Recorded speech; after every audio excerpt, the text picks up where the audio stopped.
Hello everyone, I am Dr. Anjani Achanta. I am a consultant nephrologist at Renova Hospital, Sanat Nagar.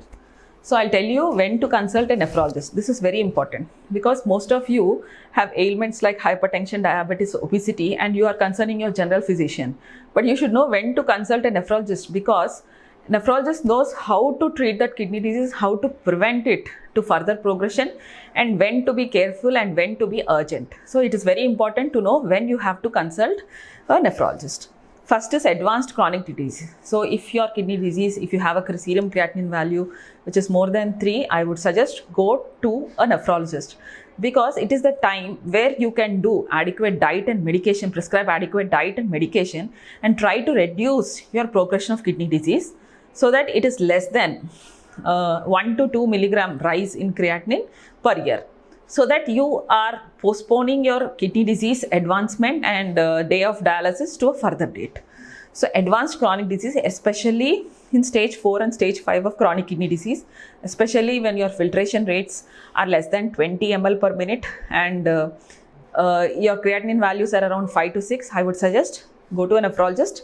Plan what is your future because you might need dialysis at any point of time from that time in your life. So it is very important to know what is your plan, what is going to happen in the future, and how you can prepare yourself for dialysis, and whether if you have an adequate donor or a good donor or your family members are ready to donate your kidney, then you can directly go for transplantation at this stage.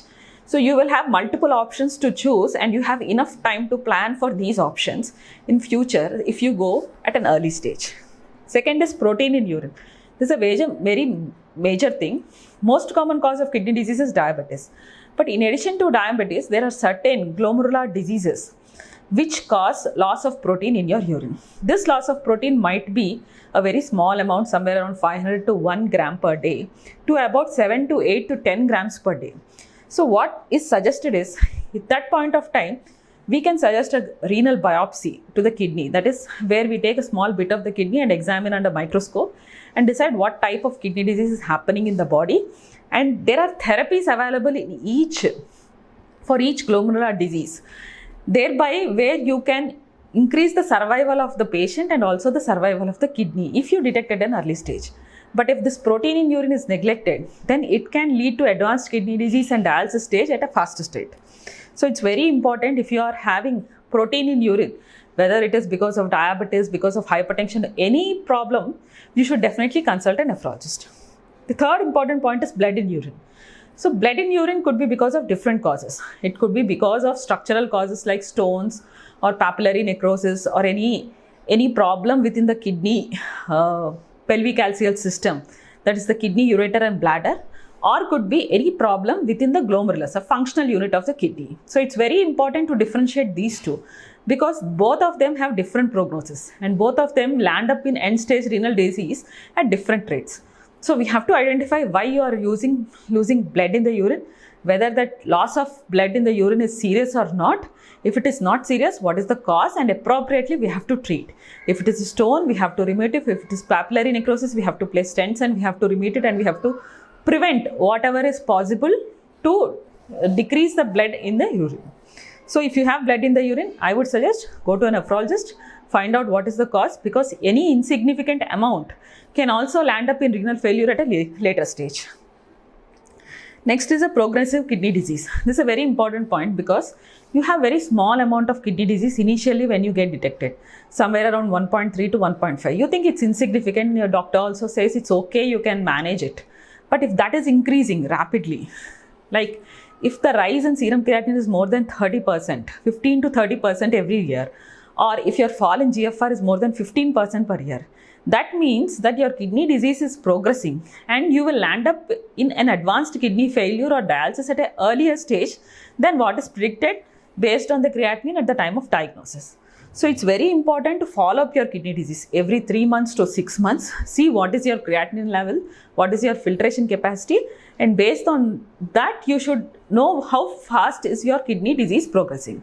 So if it is a progressive kidney disease, best is to consult a nephrologist because we initiate you on a diet and a medical therapy initially so that you don't go to dialysis stage in your lifetime.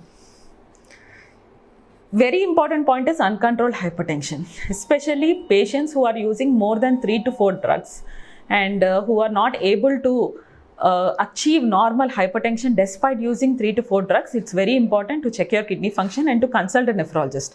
Because nephrologists not only deal with kidney function, they also try to control your hypertension. And there are various medication and various diseases by which can be detected early and treated so that your hypertension gets controlled with minimal drugs also. Hereditary kidney disease, this is a very important, most of which is a polycystic kidney disease, which is usually detected in young adults.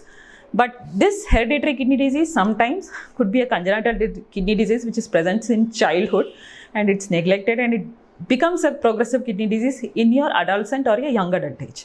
So any sort of hereditary kidney disease or congenital kidney disease, best to consult a nephrologist and accordingly plan your treatment. Next is a patient with any long-standing ailments like diabetes, hypertension, heart disease or liver disease. It's very important because any load on the body in the form of any other disease, the kidney shares a little load of that. So your kidney is already in a compromised state to provide a normal balance of salt, water and blood pressure in these compromised states. So if there is any event or injury which is occurring to the body, kidney will immediately fail in these patients. So it's very important. The next important thing is herbal or native medicines or even painkillers. So if you are using herbal medicines or native medicines for any disease ailments, it should not only be kidney disease, it could be for osteoarthritis, could be for knee pains, could be for headaches. It's very important because these herbal and native medicines should be excreted by the liver and the kidney.